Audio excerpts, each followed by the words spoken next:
Hello everyone, आज की class में हम देखने वाले हैं एस्टेट टीजीटी हिंदी 2026 का ऑफिशियल सिलेबस आप इस वीडियो में देखने वाले हैं। सबसे पहले देखते हैं इसकी त्रिआयामी संरचना। इसको 3 भागों में करके बांटा गया है आपके सिलेबस को। सबसे पहला पार्ट रहेगा हिंदी भाषा का और साहित्य का। क्या है? हिंदी भाषा और साहित्य का आपका सेकंड पार्ट रहेगा भाई एनसीईआरटी बुक। एनसीईआरटी की बुक बसंत भाग 1, 2 और 3 और मल्हार आपको कंप्लीट करनी पड़ेगी और उससे रिलेटेड आपको कंप्लीट रचनाएं और शब्दावली को भी आपको करना पड़ेगा। तीसरे भाग में आपको काव्य शास्त्र में काव्य के गुण, काव्य के दोष और कंप्लीट व्याकरण, जितनी भी कंपटीशन एग्जाम में व्याकरण आती है, कंप्लीट व्याकरण, रस, छंद, अलंकार, कंप्लीट व्याकरण आपको करनी पड़ेगी। भाषा के विविध रूप क्या रहेगा भाई? भाषा के विविध रूप और संवैधानिक स्थिति। यहाँ से 2 से 3 क्वेश्चन आपके हर बार बनते हैं। हिंदी साहित्य का इतिहास, इसके नामकरण और विविध प्रवृत्तियाँ। क्या है? हिंदी साहित्य का के नामकरण से हर बार 1 से 2 क्वेश्चन बनते हैं और हिंदी साहित्य का इतिहास आपको कंप्लीट करना पड़ेगा। आदिकाल, भक्तिकाल, रीतिकाल और आधुनिक काल, चारों पार्टों को आपको अच्छे से करना पड़ेगा। इनकी रचनाएं, जितनी भी थ्योरी है, आपको अच्छे से करनी पड़ेगी।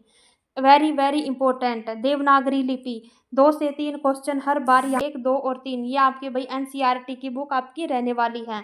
बसंत भाग 1, बसंत भाग 2 और बसंत भाग 3 और मल्हार बुक आपको अच्छी से करनी पड़ेंगी। इनमें जितनी भी आपको शब्दावली मिले, आपको कोई भी रचना मिले, आपको यहाँ से हर बार भाई यहाँ से 10 से 12 क्वेश्चन आराम से आपको मिल जाएंगे एनसीईआरटी की बुक से। इसमें अनेकार्थी शब्द और पर्यायवाची, विलोम और वाक्यांश के लिए एक शब्द इन्हीं पुस्तकों में से आपके डाले जाएंगे। आगे देखते हैं काव्य शास्त्र। काव्य शास्त्र में क्या है? काव्य के गुण, काव्य के दोष, रस, छंद और अलंकार। रस क्या है? कंप्लीट रस का टॉपिक, काव्य के गुण और काव्य के दोष।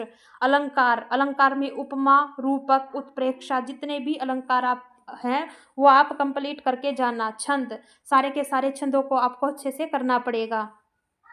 आगे देखते हैं व्याकरण को। वर्ण से लेकर क्या है, सारे के सारे टॉपिक आपको अच्छे से करने पड़ेंगे। वर्ण विचार, सबसे पहला टॉपिक रहेगा वर्ण विचार। स्वर, व्यंजन, इनके कंप्लीट सारे के सारे आपको उदाहरण अच्छे से करने पड़ेंगे। उनके प्रकार, प्रयत्न एवं स्थान की दृष्टि से आपको कंप्लीट वर्ण विचार का टॉपिक आपको करना पड़ेगा। शब्द स्रोत में तत्सम, तद्भव, देशज, विदेशज, शब्द निर्माण में संधि, समास, उपसर्ग, प्रत्यय आपको अच्छे से करना पड़ेगा। व्याकरण में क्या है? विकारी शब्द, इसमें संज्ञा, सर्वनाम, विशेषण और क्रिया आपको सारे टॉपिक अच्छे से करने पड़ेंगे। अविकारी शब्दों में क्रिया विशेषण, संबंध सूचक, समुच्चय बोधक और विस्मयादि बोधक, आपको ये चारों के चारों टॉपिक अच्छे से करने पड़ेंगे। वाक्य, इसमें क्या है?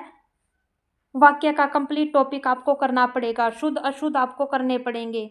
और कौन सा? मुहावरे और लोकोक्तियाँ। क्या है? मुहावरे और लोकोक्तियाँ। ये आपका भाई कंप्लीट सिलेबस रहने। अच्छी लगे तो लाइक, शेयर एंड सब्सक्राइब जरूर करना। Thank you.